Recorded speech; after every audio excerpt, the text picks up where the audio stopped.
నీ పాపాల కొరకు బలిగా చనిపోయిన యేసుక్రీస్తు. అర్థం 1. ఇది వ్యక్తిగత సత్యం. బైబిలు ఇలా చెప్పదు. యేసు లోక పాపాల కొరకు చనిపోయాడు మాత్రమే. కాని ఇలా కూడా చెబుతుంది. గలతీయులకు 2:20. నన్ను ప్రేమించి నా కొరకు తనను తానే అప్పగించుకొనెను. నా కొరకు, నీ కొరకు, వ్యక్తిగతంగా. అంటే యేసు సామూహికంగా కాదు, వ్యక్తిగతంగా చనిపోయాడు. 2. పాపానికి ధర మరణం. రోమీయులకు 6:23. పాపానికి జీతము మరణము. నీవు పాపం చేశావు. నేను పాపం చేశాను. శిక్ష మరణం. ఇది దేవుని న్యాయం. 3. కాని దేవుడు నిన్ను చంపలేదు, తన కుమారుని చంపాడు. ఇది అత్యంత లోతైన సత్యం. యెషయా 53:5. మన దోషముల కొరకు ఆయన గాయపడ్డాడు. 1 పేతురు 2:24. మన పాపములను తన శరీరమందే మోసికొనెను.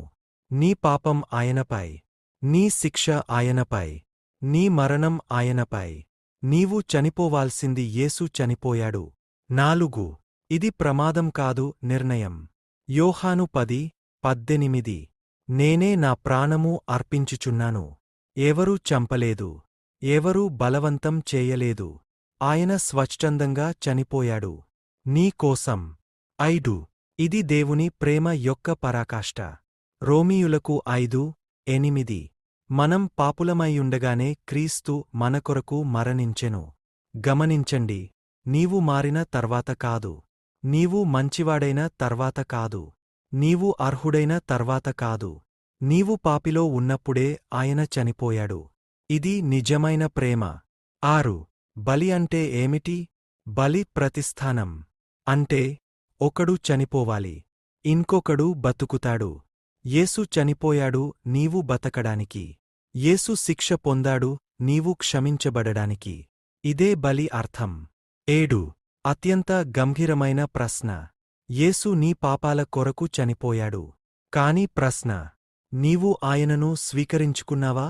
లేక కేవలం తెలుసుకుంటున్నావా? యోహాను 1:12. ఆయనను స్వీకరించినవారికి దేవుని పిల్లలగుటకు అధికారం ఇచ్చెను.